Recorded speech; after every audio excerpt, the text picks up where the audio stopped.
Tama ba?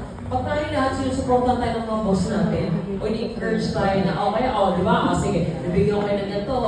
Di ba mas na ang lahat tayo magtrabaho? Hindi mas namuha tayong pera. Pero may kaisabihan, okay na mukhang pera, kaysa mukhang tanga. Joke lang. May point naman ng better life. Kaisabihan yun Pero di ba na tayo, kahit sino sa akin, ang boss natin, kahit na sa amin, binigyan tayo ng ganito, binigyan tayo ng either style slap, or even compliment, di ba? Oh, you're doing great, nakakain ka natin magtrabaho. So, yun ang ginagawa nila sa amin ngayon. So, sa next taping namin, ay, Diyos ko, sa energy ko. Ano na ako nakapagkita ka lang, joke lang, yun lang. So, sobrang blessed. So, kailangan papatatamin yun ng mas masayang trabaho. Yun yung naman po. And then, when you're talking of support, sobrang support ng TV5 at sa kanilang West.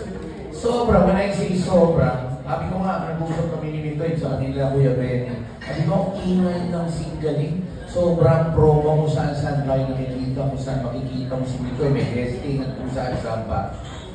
Mula umaga hanggang gabi, nandun silang lahat ng mga mukha na nagagaling na natin mga joke boses ay everywhere kumakanta at pinopromote ang singgaling. So talagang maingay na maingay, and of course sana mag-translate ito at makita natin sa March 1. Maraming salamat at congratulations. Pati ang ratings po namin napakataas. So we were hopeful na magkakaroon talaga ng season 3. Pero nagkaroon po ng mga changes sa management.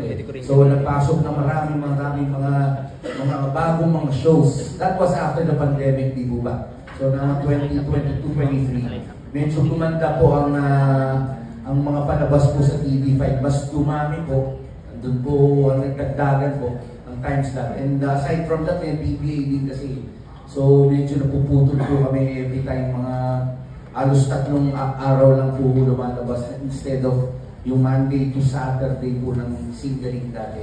So medyo naging mahirap ipalabas during that time. Pero ngayon, at alam nilang na malakas naman yung programang singgaling. So we were asked if we can join the group again. At saka ang maganda dyan, intact pa rin po yung grupo. At we're so happy na binigay po sa amin ang pagkakataon na bigay sa inyo ang season 3. Thank you po. Yun naman. Yun naman. Joke lang. Hindi, ang masaya ngayon, bukod sa wala pa siyang challenge kasi gamay na namin. Ang masaya dito, magkakaroon tayo first time ng live.